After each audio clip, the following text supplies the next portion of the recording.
Then there's California, a podcast featuring members of the California State Senate Democratic Caucus in conversation about their lives, legislative priorities, policies, and other related issues that help make California exceptional. From the state capitol in Sacramento, I'm Brian Green. After the deeply tragic, nearly back-to-back incidents of headline-making gun violence, just since May, well, no one could blame you for feeling increasingly hopeless about the fraying fabric of society, about our nation's apparent thirst for weaponry. And we're so immune now to the gun violence that's become such a part of our daily lives, and the shock from reading each mass shooting headline may be visceral, but it's temporary. Nevertheless, thanks to California, as always, there is a reason to feel some hope about addressing the issue of gun violence, but to do so will require the ultimate test of faith in how California influences the rest of the nation. As this episode's Senate guests can attest, California has not been immune from the national epidemic of mass shootings, but we have a history of being a leader on gun violence prevention. Many of our reforms and laws have worked and have had a measurable impact for keeping guns off the streets and out of the hands of people with intent to harm. On this edition of Then There's California, we'll talk about California's progressive history of gun safety laws, how we remain an outlier as a state in the number of strong gun laws and statistics of reduced gun violence, but also how our gun violence prevention policies remain vulnerable to the impact of corrosive national attitudes and legal decisions. State Senators Dave Cortese and Dave Min both came into the legislature in 2020. They are also united by a commonality that I know they would give anything to dispense with. They have both seen and been impacted by gun violence in their respective districts and nearby cities in recent years. The mass shooting at the Gilroy Garlic Festival in 2019. 10 people killed last year at a transit rail yard in San Jose. 4 people killed, including a child, in a shooting last year at an office building in the city of Orange. And the shooting of 1 man and the wounding of 5 others at a church in the Orange County suburb of Laguna Woods in May of this year. State Senator Dave Cortese represents California's 15th Senate District, the South Bay Area heart of Santa Clara County in Silicon Valley. He's a former member of the Santa Clara Board of Supervisors and the San Jose City Council, and he is the chair of the Senate Labor Committee. The Dave sitting next to him is Senator Dave Min, representing California's 37th Senate District, encompassing Orange County and including the cities of Anaheim Hills, Laguna Beach, Huntington Beach, Newport Beach, and the city of Irvine. Senator Min came to the upper house as Professor Min, previously an instructor and educator at UC Irvine, and he is the chair of the Senate Select Committee on Cybersecurity and Identity Theft Prevention. Both senators have joined me on this podcast before separately, but to get them together in the same room at the same hour of the same day during a busy end-of-session season is a major podcast coup, especially on such a sobering subject, and I'm grateful to have them both here. Senators Cortese and Min, welcome back to Then There's California. Thank you for having us. Thank you, Brian. The reason we're here is because of you. And thank you. The great work that you do, and we appreciate it very much. So it's an opportunity for us. Well, we appreciate you guys being able to have this conversation. How are you both doing? I'm doing great. This is Dave Min. I think now is a little bit of the calm before the storm. I know all of us are focused on our bills right now, but I know we also have a lot of other bills to vote on, including some great ones around gun legislation. But this is obviously a sobering topic we're here to discuss. We also had one shooting that didn't quite make the same headlines as some of the ones you mentioned earlier, but it was almost more tragic in a lot of ways. It was a road rage shooting on the 55 in my district just outside of Orange. I remember that, yes. Where a little 6-year-old boy was shot because of an incident of road rage. This happens all the time where people get pissed at each other. They flip the bird at each other. But in this case, one of the passengers of one of the cars pulled a gun, shot it in the direction of the other, and killed a 6-year-old boy who had his whole future ahead of him. And we have just such high levels of gun violence in every quarter. Grocery stores, churches, on our streets, in our places of work, at our homes. I think we've become somewhat inured to it, but I think we're both here to just emphasize this should not ever be accepted as normal, and we really have to stand up and say that enough is enough. America and California cannot abide by this as something that we just take for granted. Senator Cortese? Yeah, there's so much to do, and as I think everyone in the country knows, California has some of the most stringent gun laws in the world, certainly in this country. Granted, there's a few nations out there that have absolute bans or severe restrictions, but most of those nations didn't grow up with this gun culture that existed here that dates back to the first European Americans landing on this continent, and it's continued to grow and grow and grow to the point where there's hundreds of millions of firearms in this country. And this state, of course, has done a great job of navigating hardware. You know, can we limit assault rifles? Obviously, that's an issue unto itself right now. Can we limit the size of clips or magazines? Are there certain types of firearms that have a higher propensity to be used in mass shootings? I believe that we're starting to pivot, whether we like it or not, to this other realm, which is how do we get firearms out of the hands, those millions that are out there, of felons, of folks who shouldn't have them under any circumstances, even if they were lifetime outdoorsmen or hunters or whatever, under a severe mental health diagnosis or a felony charge. They should not have them. Or if they've got inclinations to self-infliction on top of any of that. 2/3 of the coroner's deaths in our county, in Santa Clara County, and this is pretty typical across the state, are self-inflicted firearms deaths. It doesn't make them any less tragic than anything else that's going on. So there's a whole bunch of stuff we can do out there on top of the great work of the legislature this year. And I appreciate my colleague, taking the lead on some of these issues as well. And we will talk about some of that stuff, as you say, in this truly uniquely kind of American violence that we have. And some stats, too, that you've probably seen. 45,000 Americans died of gun violence, more than actually, and suicide by firearms in 2020. That was according to the CDC. And that's just 2,000 victims short of the number of Americans who died in battle during the entire Vietnam War. There have been 119 school shootings since 2018. And this year alone, so far, there have been nearly 30 school shootings. And guns now kill more teens in the U.S. than auto accidents. Do these stats ring true with what you have seen? Unfortunately, we are seeing that. And the other stat I've heard is that gun violence is now the #1 cause of death among children. And so this is something I believe the American Medical Association and different pediatrician groups have noted. And that's just unacceptable. This is a political problem we have. And I think the NRA and its advocates will point to mental health, social media, video games, doors in schools, and a whole slew of other extraneous factors as the cause of this gun violence. But, every other country in the world has those same problems. And yet we're the only country with the outrageous levels of gun violence that we experience on every level, whether it's the mass shootings, the more mundane homicides or accidents or suicides that don't make the news. America clearly has a gun violence epidemic, and the one variable that we have that other countries don't have is a absurd laxity of gun laws that allows basically anyone to procure a gun in this country, whether legally through a gun dealer or illegally through a secondary market that has hundreds of millions of guns in it.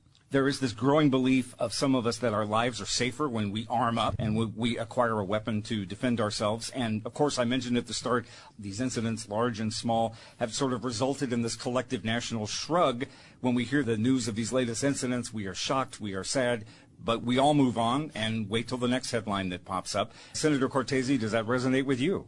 Yeah, I want to give ourselves credit here in California for the progress that's been made. And, I do think that the point is well taken that when there's a crisis, when there's bad news, tragic bad news, national news, states like California tend to ramp up again a little more quickly than maybe the last legislative session. But collectively, this state has, again, done a pretty good job of implementing and deploying gun regulations where it can, to the point where, relative to other states like Texas, we aren't seeing the kind of significant gun violence numbers. They are there. We're still seeing significant numbers, but we're clearly, by any measure, one can point to what's going on here in terms of legislative scheme and say it's working. It's got to be working. Mm-hmm. What other explanation is there, really? But a lot more to do, and a consistent approach, I think, is important. And I also think attacking the problem where we have opportunity. I sit on Subcommittee 5 here in the Senate, where we deal with law enforcement funding. The lack of funding for enforcement and getting guns out of the hands of felons is striking. I mean, it's probably the most underfunded field work in the entire state that's being done out there other than possibly litter cleanup on our freeways. I mean, it is, and that's almost how it's treated. You say, well, how many folks do we have in the Bay Area, for example, that are running around getting the, guns out of the hands of folks in Oakland and some of these high crime areas for the whole entire Bay Area of a population of, 6 million people? It's not going to work. And so that's on us. We're in charge of the purse strings, us and the governor, and we need to fix that.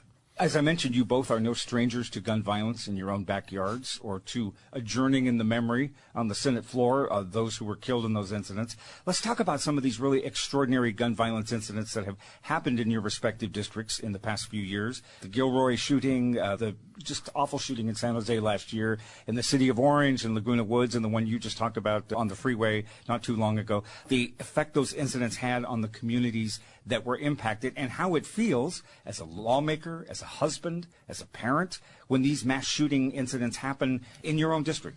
As far as our communities, I mean, I represent, as I think Dave Cortese does, some of the safest communities in the country. Cities like Irvine, Lake Forest, Laguna Woods are actually consistently like in the top 5 of safest cities in America year after year after year. So I think we feel shock when we see gun violence, random gun violence, attempted gun massacre. Thankfully, the Laguna Woods shooting only took one life and a number of serious injuries.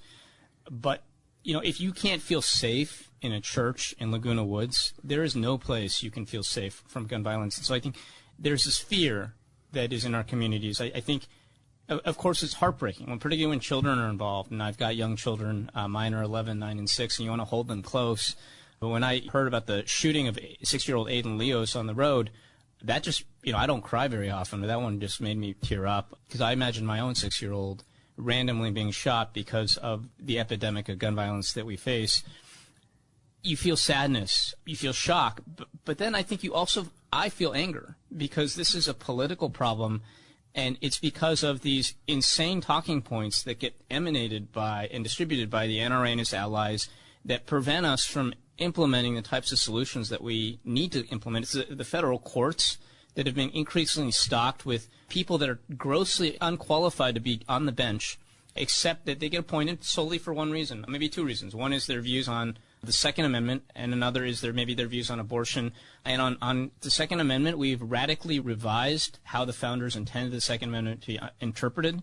The decision in Heller in 2005, which overturned the framework for how we think about the Second Amendment, has basically rendered a lot of legislation neutered. And now we're seeing the Supreme Court take that even further and overturn laws that are hundreds of years old, all in the name of originalism with not a shred of originalist, rational foundation for it. So yeah, I'm angry at the radical judges. I'm angry at a political movement that seems to value the profits of gun manufacturers and ammunition manufacturers over the lives of our children. That we just accept this as commonplace. I know my community is frustrated, and people think, how can you be so anti-gun violence, quote-unquote anti-Second Amendment, when you're coming from Orange County, which has long been viewed as a conservative area? And the answer is because I think all families are fed up with gun violence. And when you live in a suburban community like the one I represent, we're outraged. The idea that you need an AR-15 or something like that for hunting or anything like that doesn't make any sense. The fact that opponents of common sense gun violence prevention legislation oppose even just like the simplest ideas like universal background checks, assault weapons bans, even if you believe firmly in an individual right to bear arms, which I again would emphasize is something that does not accord with the originalist intent of the founders. Even if you take that view, I think that it's fairly clear that we can well regulate guns and gun ownership, and yet we have so much opposition to this from elected and unelected judges alike. And so, yes, I feel anger, and I know that my community feels those same emotions of grief, shock, but also anger, and that frustration is boiling over right now. And Senator Cortese, I remember the morning of the San Jose shooting. It happened, I think it was the late night, early morning hours, and you were walking onto the floor for a committee hearing or something, and people were, oh, gosh, Senator Dave Cortese, how are you doing? Everything okay in your community? And I don't know how soon you had found out about it, but the incredible impact it has on you as a long time born and raised in that community. Yeah, no, I appreciate the question very much, and it was very touching, in a place on the Senate floor where sure, we socialize a little bit, so we greet each other. We're friendly toward each other. But honestly, you're walking in there focused on bills that you have to vote on business and the decorum of the day. And for people to pause a minute to walk over to my desk and say, I'm really, really sorry, to really somehow intuitively understand that perhaps I had a closer connection to that than the average person, which was absolutely correct, and I'll get into that in a minute. What was very touching, something I'll always remember in terms of, my colleagues and the compassion of the people on the Senate floor. There were two. Let me pause for a moment and say, Sure. I had this, Jesuit education for a lot of my upbringing, where, one of the exercises that people are offered to learn is to try to place yourself into a scene, to try to do contemplative work, contemplative meditation, some people might call it, where you actually say, what would it be like to be in that scene, so you can really feel it. I'm trying to get to your question, to really feel it. And that happened twice to me with relative to, firearms violence. One of them was the Gilroy Garlic Festival, which you mentioned earlier, and one was the VTA mass shooting.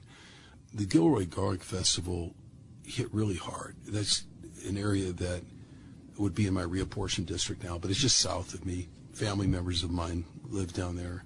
Some of them, Brian. Yes. And the festival itself was always one of those family-oriented festivals that just spoke motherhood, apple pie, America. It was like a 4th of July parade. It was like stopping into a gold rush town when they're having a festival or something. The last thing that you would ever think of was that somebody would come into that kind of an event and do that kind of violence. And this happened to be a kid who had barely reached majority age, who evidently had some mental health, issues in his background, which I stand alone. I do not hold that against anyone. But I would argue that if those mental health issues would put him in a state of mind that it's okay to walk into a garlic festival and start shooting at a 14-year-old autistic girl trying to run away, that there's a mental health issue that should preclude him going anywhere with a firearm, on his own or even accompanied, for that matter. I went to that young lady's funeral, which is also held in the heart of my district because most of her family was from East San Jose, at a Catholic church where Cesar Chavez used to do his organizing, and it was that kind of a turnout. But as you listened to her story and what happened that day and place yourself into that scene, not only was that terrifying and heartbreaking, but it was nauseating, and it completely recharacterized what that community was all about. We started hearing Gilroy Strong, right, which is a typical thing after these shootings where a community tries to come together. But beyond that garlic festival doesn't exist anymore. That's right. First, they tried to take a year off. Then, next thing you know, we got the pandemic. I mean, it just got to the point where people say, maybe this isn't a good idea. When in this country is it not a good idea to assemble people at a major festival that's been going on for 2 or 3 decades? The VTA mass shooting, I'll make that a little more succinct, but not because it doesn't deserve more, just in the interest of time. I was on the VTA, Valley Transportation Authority, board for 20 straight years. I handed out the Employee Excellence Awards. I rode the system myself. I commuted up to catch BART to go to San Francisco for regional meetings and knew a lot of the drivers. I knew most of the management employees. And as I walked on the Senate floor that morning and got that news as to what had just happened, again, with somebody diagnosed with severe mental health issues who had telegraphed that, who had flagged that, who had essentially warned people that he was thinking that way, but nobody intervened. It's still nauseating. And I'll tell you, I actually did walk into that scene. This one I did not have to use training or imagination. Right, I was asked by law enforcement 24 hours later to come in and tour the scene of the crime. They had not cleaned it up yet, aside from the bodies. They had not cleaned up blood. They had not cleaned up anything. The spilled coffee cup that the perpetrator left there after he self-inflicted was still there. You don't ever forget that and the feeling that it creates. And I think that's what has to unify Californians and Americans. We need to do whatever we can do within the Constitution and legally, of course, but we need to do whatever we can do to ensure that people don't have to experience, families, loved ones, associates, friends, community members, don't have to experience that vicarious pain again. And I think that's what's really frustrating, angering, use whatever word you want. But I think people are saying, I do not want to feel that again. And I think the Uvalde, shooting, essentially talk about the Senate floor. I mean, we've all been in a classroom. We all grew up in classrooms. Most of us have had kids or young relatives in classrooms. That wasn't a hard scene to put your mind into. And once you experience that and really let yourself feel those feelings, you should be motivated. Thank you for sharing that, both of you. And actually, you mentioned Uvalde, and Senator Min, I'll get your comment on this too. The shooting in Texas in May, that incident, to Senator Cortese's point, may have shaken us, if only temporary, out of the gun violence stupor for now. What were your thoughts in the aftermath of that incident? And then seeing gun legislation passing in Congress for the first time in decades in the wake of that incident. Did you feel that same way when you saw the headlines about Uvalde, especially coming so close after Buffalo?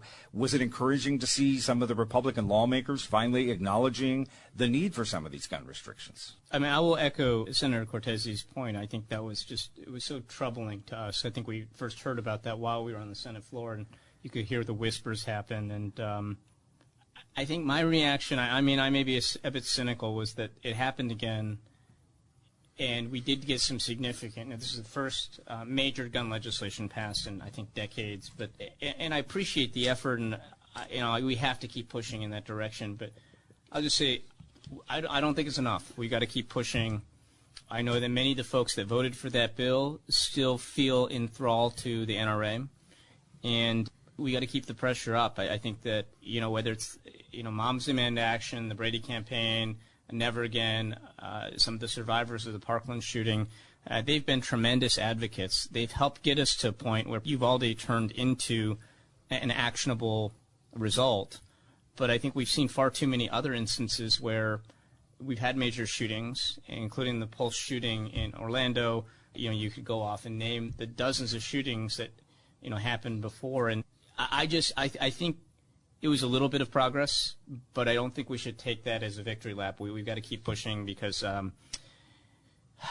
there will be people who backtrack. And I think the important thing is we have a system of elections in this country, and we can elect people who will consistently vote for significant protection from gun violence, that will vote to appoint judges that take a common sense and factual and historical perspective of the Constitution, who respect stare decisis and precedent, and will uphold gun laws that have long been held constitutional until recent courts have gone in an extremist direction. So we've got to keep winning elections. I think this is really, really important. I think we're just at the beginning of this movement in my mind.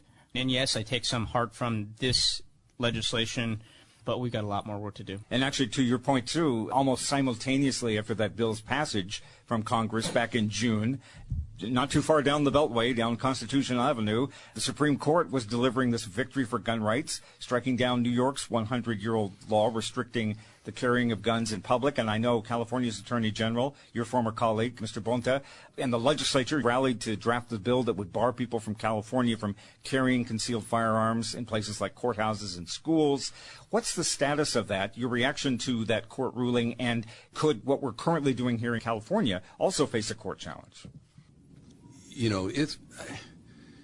This Supreme Court, as we know, has lifetime tenure. It's not going to change soon. The only effective thing that Trump did procedurally or policy-wise, obviously I don't agree with it, was pack the court, as Senator Min was talking about earlier, with federal appointees in our circuit courts.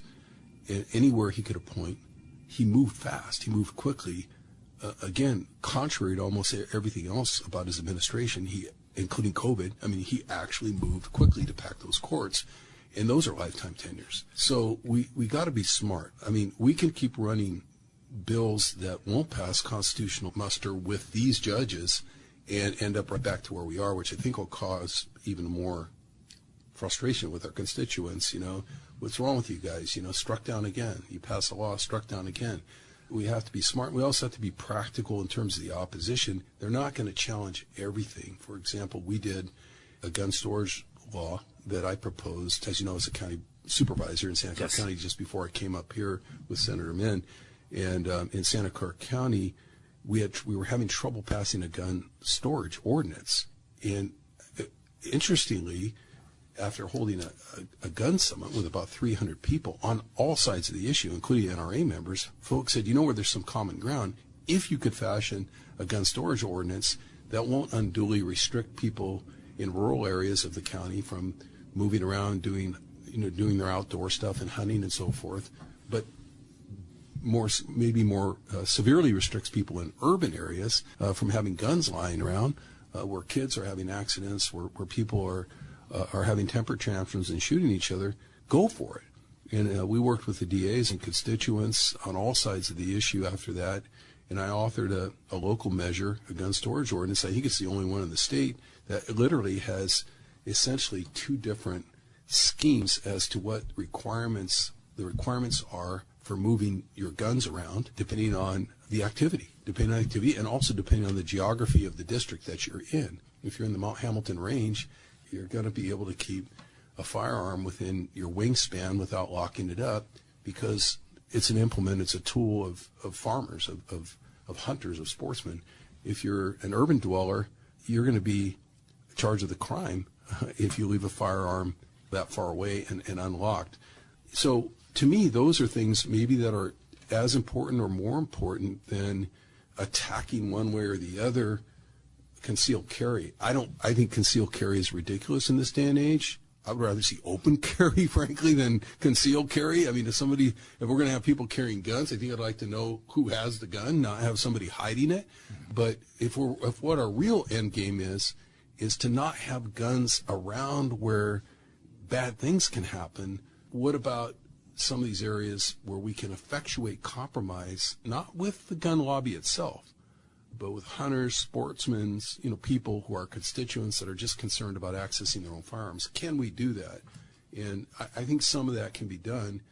But, back to your point about rushing things up there whenever there's a crisis, sometimes to do that more nuanced work, it takes a little more time. And maybe that takes a little bit more of a sustained effort year over year over year to work those things out. We do it with plastics. We do it with other things. 2, 3, 4 years working on the nuances of the issue. And I think some of these gun issues, we really need to get away from the polarized yes, no, I, no, and get down to, is there anything we agree to here, and can we start there? Well, Senator Min, your reaction to that ruling and California's, your colleagues and AG Bonta's response to this, and whether this is going to pass muster and stand up in court moving forward. So I believe the bill right now is in Assembly Appropriations. I do expect it will get out. I think it will get voted into law, signed by the governor.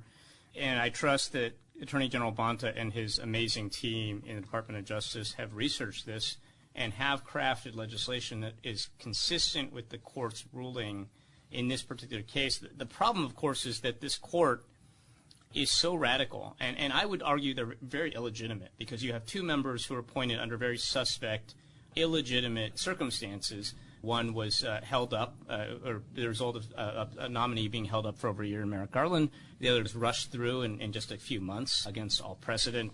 And because of those two members, who, by the way, along with several other members, swore under oath that they would respect precedent, respect decisions like Roe v. Wade, and clearly did not mean what they said and probably committed perjury, we have a supermajority on this court that is making up new laws out of whole cloth that are not consistent with any precedent. You can not find any decision that this particular decision by this court is modeled on. And that's unfortunately the reality that we're facing right now, is that the Supreme Court has made it extremely difficult for us to try to fashion good common sense gun violence prevention legislation. We know what we would do if we didn't have these extraneous constraints from the Supreme Court and its allies in the circuit courts. And by the way, there were dozens of judges appointed by Trump that were ruled ABA not qualified, which is very rare.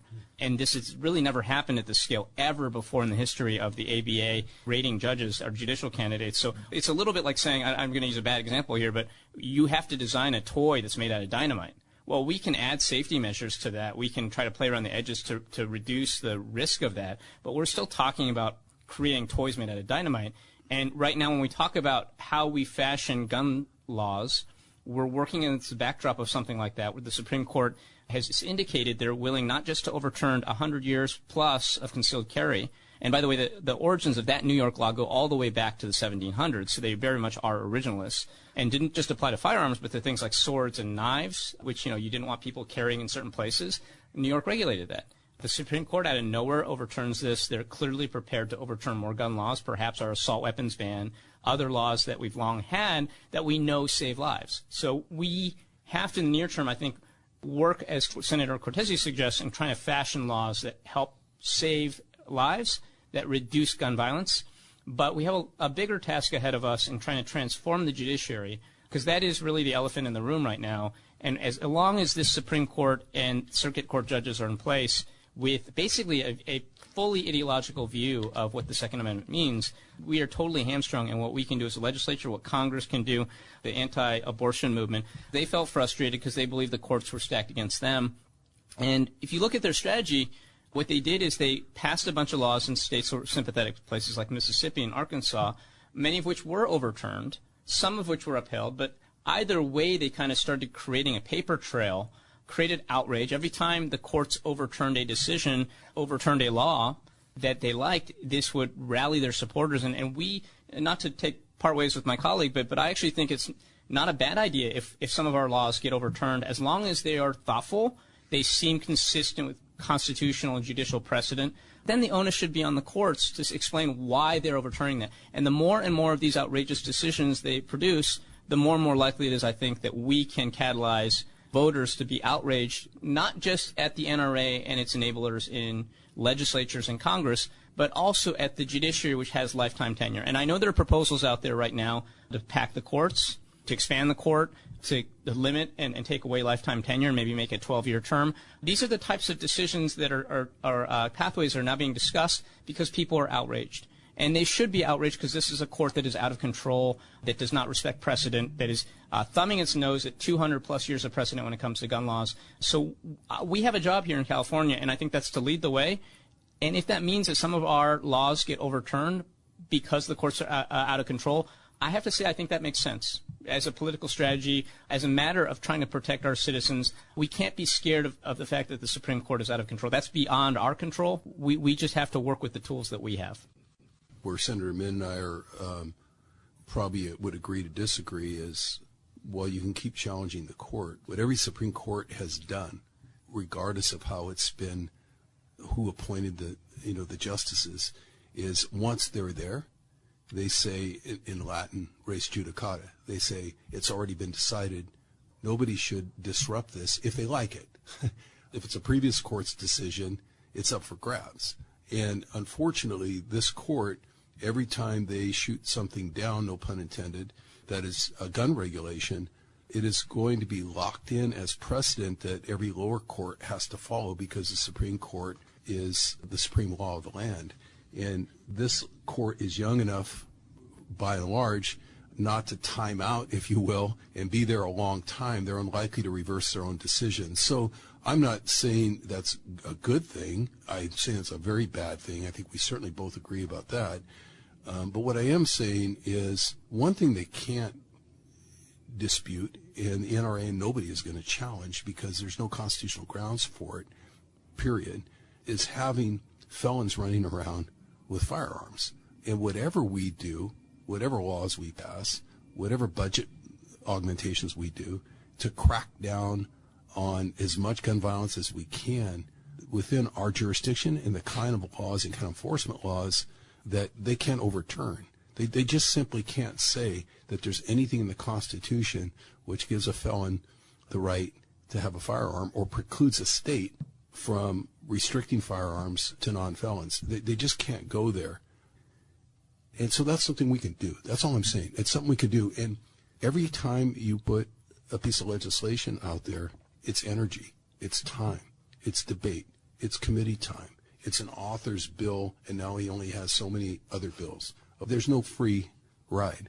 So all I'm saying is efficiency is important now, taking the energy that we have and focusing it in the areas that are going to be least likely to be overturned and most likely to help us within the enforcement side of the laws that already do exist, I think is something we can do so that we can go back to our constituents and say, hey, we've continued in California to reduce gun violence unlike every other state in the union. That's going to be the best proof, and that's going to save lives. Absolutely, and I want to indeed take the time to talk about this comprehensive legislative package related to gun violence and gun safety that both of you have contributed legislation to, and particularly, Senator Min, related to you, SB 915, which was recently signed into law by Governor Newsom, banning gun shows on state property like fairgrounds. It's one bill of a lot of other bills that you have. So let's talk about, in particular, SB 915. Thank you, Brian. I appreciate that. And we have an incredible gun violence prevention package that the governor has prioritized, as I mentioned earlier. I was proud to have two bills included in that package, SB 915 and SB 1384. Both of these, I believe, are clearly constitutional, even under the Supreme Court's very maximalist agenda or reading of the Second Amendment. There is a Second Amendment, of course. However you interpret it, however, there is a 10th Amendment that allows the states significant latitude in dealing with our own affairs, including what we do with our own property. And so what SB 915 says is that you cannot sell guns or ammunition on state-owned property. That is our property. That will effectively end gun shows on most fairgrounds, which are held on state property across the state of California. You know, if you've ever been to these gun shows, they are not family-friendly affairs. And the county fairgrounds, of course, have always been associated with being family-friendly venues. You know, when I went to a gun show recently, in addition to the fact that guns were sold rampantly, including ghost guns, precursor parts that you can give cash, walk out of the gun show with, assemble yourself later, so they're not technically guns, but they're easily manufactured into guns. I saw a lot of profanity. I saw targets on prominent politicians, including our governor and our president. This is not the type of thing that any proper parent would want to take their kid to. I'll just put it that way. I think importantly, too, and this may get to an ideological disagreement with some, but the facts of the matter are very clear. The more guns you have, the more likely you are to have gun violence. And that is true on a one-to-one basis basically everywhere. And so the fact that gun shows are responsible for distributing so many thousands of guns in our communities means that we know that they contribute meaningfully to gun violence. The NRA will tell you that something like 80%, pick a number, they'll make up a number, 80% of guns used in crimes are illegally procured. That, by the way, is not true of the most recent mass shootings, like going back a ways now. Right, these have been legal purchases, particularly the last couple legally of purchased. Yeah. But even in crimes, what that statistic conveniently ignores is that almost every gun, probably every gun that was used in any crime, was originally purchased legally. Somewhere down the chain of custody, it got stolen or illegally resold or something like that. But we make it so easy to buy guns in this country, you wouldn't have to go to an illegal market to buy a gun. Gun manufacturers know where to sell it to you. We have millions of guns in this country at this point, to the point where Mexican gangs are getting their guns from our country because we basically make it very easy to get weapons of mass destruction. So I think anything we can do as a state to signal we don't want to distribute more things like AR-15s or Glocks into our communities. I think the principle of the thing, the fact that it will reduce the number of guns in our communities, I think will have a meaningful effect on reducing gun violence. Thank you for sharing the details on that. And Senator Cortese, you also have a bill that in particular focuses on prevention and recovery from gun violence incidents, in this case related to the devastating San Jose shooting and the creation of a workforce wellness center. Explain what that means. Tell us about SB 1294. Yeah, and that bill is a twofer. It doesn't just create wellness and resiliency in the Wellness Center, but it also is set up to serve essentially as an intervention center, the kind of wellness center really that you might more likely see in a school where there's no stigma going in, where one student may hear another student say something that sounds threatening and say, why don't we go into the Wellness Center? I'll go with you. And it's a safe place. There's a county coordinator there. There's a mental health coordinator there. There's somebody that can start asking a few questions. What do you mean you feel like shooting someone? Do you actually own a gun? Yeah. Well, now you're going to take it to the next level of intervention. But it's not easy, and it's certainly not easy for people to go to that safe place and find a place to go. So we need to work on that side of it as well. That's clear. I think it's part of the mental health crisis we're experiencing right now, which is escalating. It's prevention, really. It's prevention, and that's just people doing the work of intervention and prevention in our schools, in our workplaces, and so forth. So another area where I think there's plenty of low-hanging fruit, and I think the time is right. I think I'm impressed by my colleagues in this legislature on everything they've done in our caucus around this topic, but also around mental health. I mean, there's a big movement in this legislature now, and it's top of mind for people. Yes. And so I think now's the time to focus resources there. One of the most important things we can do for our own neighbors, care and concern and compassion. And if that compassion leads you to, temporarily having to have that person surrender their firearms, until they can get a clean bill of health, we're going to have to figure out how to go there while at the same time protecting people's privacy. And it's tricky. It's the same thing with mental health and firearms. We don't want to stigmatize anyone, but at the same time, I think we have an obligation as a society to recognize that we've got an epidemic here that's at some level tethered, to this other epidemic problem, which is gun violence. Just a couple of final thoughts before we go. Many people believe these mass shootings should not only lead to stronger gun measures that we're talking about, but also really a sea change in the way that we look at ourselves and our society and our humanity. And you two have touched on this during the course of this conversation. We want a healthier and safer world, but we don't do well at protecting wounded people. We don't protect the people working to keep us safe. We don't or have stopped valuing survival. That we need to be asking more of the leaders, and we're not just talking about you two, but the leaders that we have in the state and nationally, and ask less of those who are suffering and grieving in the wake of these atrocious crimes.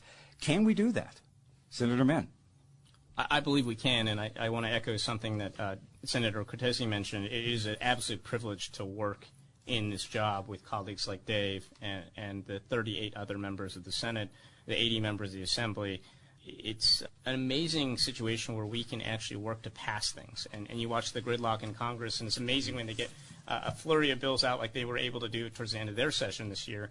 But we do that on a consistent basis in the California legislature, and I think that's amazing. But to your question, public safety is something that everybody values, whether it's something they express or whether it's something that is just understood and latent. It's the first and foremost priority for every father, mother, brother, sister out there. We want ourselves and our loved ones to feel safe from gun violence and everything else.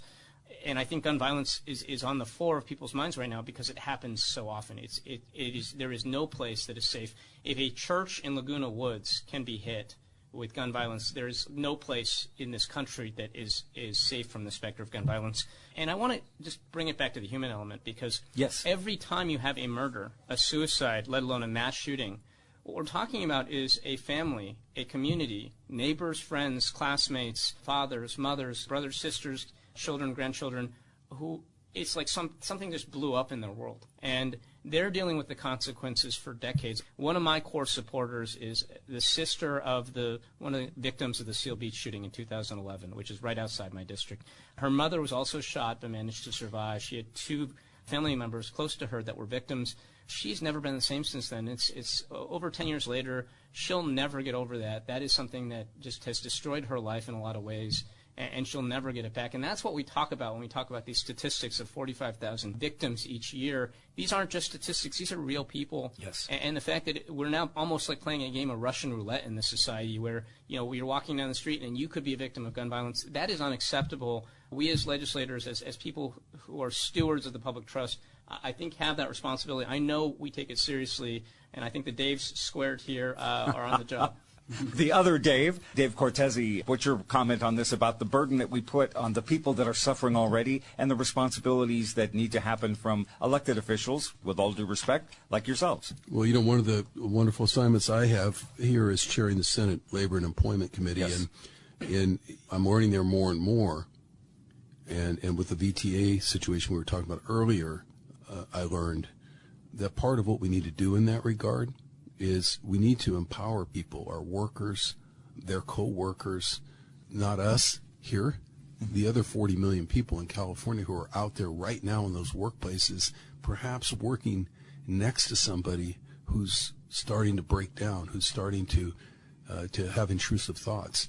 We need to give them the tools, empower them to emancipate themselves and their coworkers from these dreaded diseases and thoughts and proclivities that, combined with the availability of firearms and weapons, are really causing, I think, what feels like a terrorist society right now. So we'll keep doing that with as much compassion as we can, and hopefully navigate the judges and these rulings as best we can to make sure that these laws stick. Thank you very much for sharing that, for your compassion and your integrity, and I appreciate you both being here on Then There's California. Thank you very much. Thank you, Brian. Thank you, Brian. Always appreciate being here. Our pleasure. The Senate's two Daves, Senator Dave Cortese of San Jose and Senator Dave Min of Irvine. Then There's California is a production of the California State Senate Democratic Caucus with technical and production support from Martin Ashley, Bob Wilty, Brian Shadden, McLeana Woods, Ann DeGrazia, Lisa Murphy, and the graphic artistry of Tim Davis.